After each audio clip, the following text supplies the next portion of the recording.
Pulsar এই বাইকটার পুরো ইঞ্জিনের কাজ করা হলো।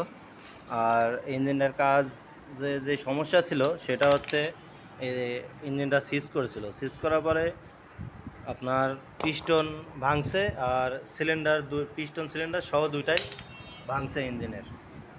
এই কারণে পুরো ইঞ্জিনের কাজ করা হয়েছে। আর হচ্ছে এদিকে চাকার বেয়ারিং, আগে ইঞ্জিন থেকে যে বেয়ারিং চেঞ্জ করছি ওই বেয়ারিংয়ের ভিতর থেকে পাইছি ভালো দুইটা বেয়ারিং, 6202 আর 6302 বেয়ারিং দুইটা লাগাই দেওয়া হচ্ছে। এটা ইঞ্জিনের বেয়ারিং, গাড়িওয়ালারে আর বাড়তি খরচ করাচ্ছে না। এটা ইঞ্জিনের থেকেই যে বেয়ারিং চেঞ্জ করা হয়েছে এটাই চাকায় লাগাই দেওয়া হচ্ছে চাকাইতে।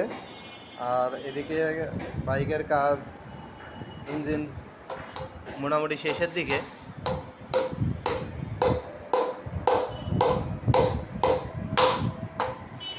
তো ইঞ্জিনটার বয়স হওয়ার কারণে এই যে এই বেয়ারিংগুলো সব চেঞ্জ করে দিচ্ছি। ওই বেয়ারিং যে ভালো আছে, মনে হচ্ছে বেয়ারিং ভালো আছে, কিন্তু ইঞ্জিনের ভিতর যখন ছিল বেয়ারিংয়ের আওয়াজ আসে। তো একটা গাড়ির ইঞ্জিনে যখন বয়স হবে বেয়ারিংগুলো চেঞ্জ করে দেওয়াটাই উচিত।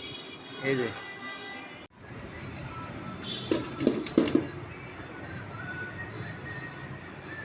ওপেন দিয়ে পুরো ইঞ্জিনটা ক্লিন করে একবারে পরিষ্কার করে নিতে হবে, ময়লা থাকলে হবে না।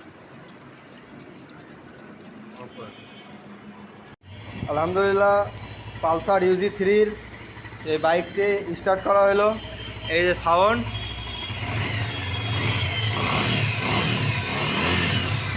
এই যে প্রবাসী ভাইটি চলে আসছে, সেই সাথে